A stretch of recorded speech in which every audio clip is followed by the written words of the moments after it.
Soemmering's ring management using a new technique.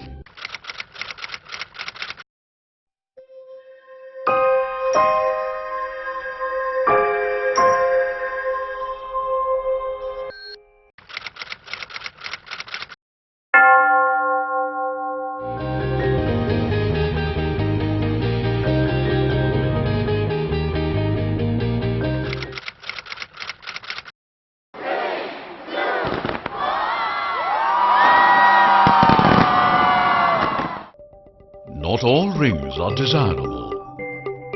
Soemmering's ring, as first described by D.W. Soemmering, is considered to be a type of regenerating lens substance that develops due to retention of lens fibers between the anterior and posterior capsules. Removal of Soemmering's ring is essential, followed by proper placement of an IOL, as it may induce an IOL tilt in addition to occupying space in the capsular bag. Incidences of dislocation of the Soemmering ring, both anteriorly, sometimes even leading to an angle closure, and quite often posteriorly into the vitreous cavity, have been reported in literature. Soemmering's ring are generally too thick and fragile to be removed with a vitrectomy probe without fragments breaking and dropping. An alternative is to extend the incision and remove them. However, this often results in excessive manipulation, fragment drop, as well as vitreous prolapse through larger incision.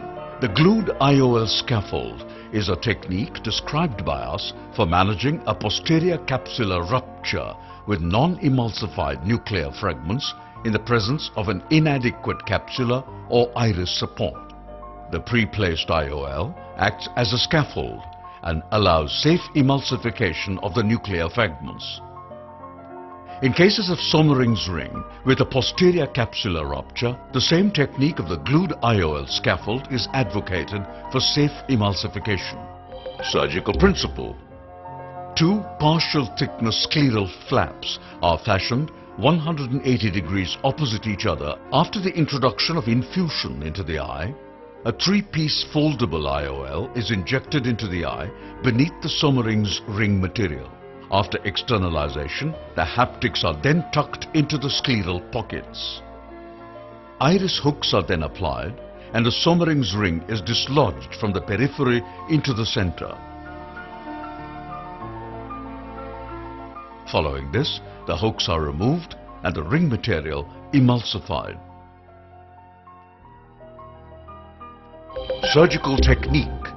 A glued IOL can be pre-placed in such an eye and the haptics tucked into intrascleral chariot tunnels. In case pupil constricts, it may be dilated using iris hooks. The Soemmering's ring are then identified, the adhesions released from the periphery, and the ring brought into the center. The iris hooks are then released in order to constrict the pupil again, and the Soemmering's ring are emulsified safely and easily above the glued IOL scaffold. Gap between the iris and the IOL are potential spaces for fragments to yet fall through, and the fragments may be held gently with an intraocular forceps to avoid this. The glued IOL must be inserted with care, avoiding the Soemmering's ring to avoid possible dislocation. Performing the glued IOL procedure initially helps to create an artificial posterior capsule that facilitates safe emulsification of the ring material by the phacoemulsification probe. Special situations. In this case of a young male with a subluxated single-piece rigid IOL, the surgeon first explants the IOL.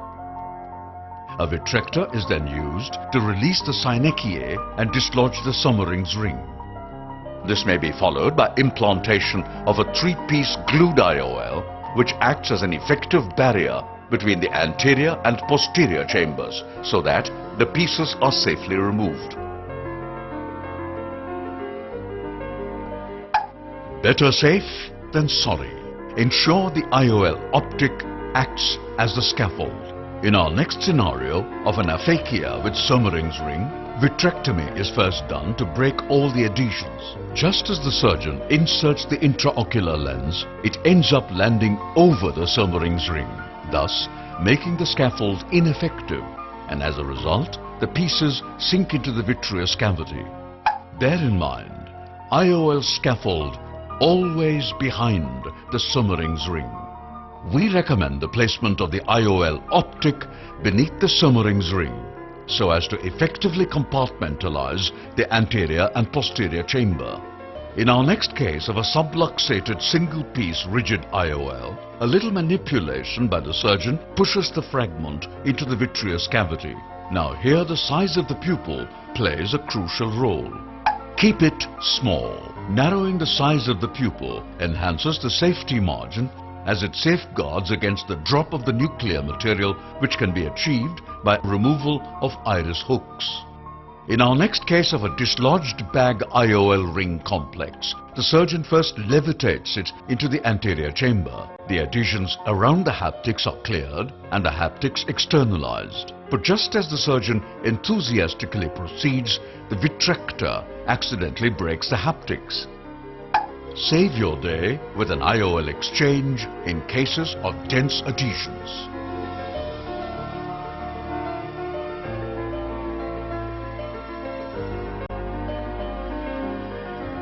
The surgeon identifies the broken haptic tip and safely externalizes it.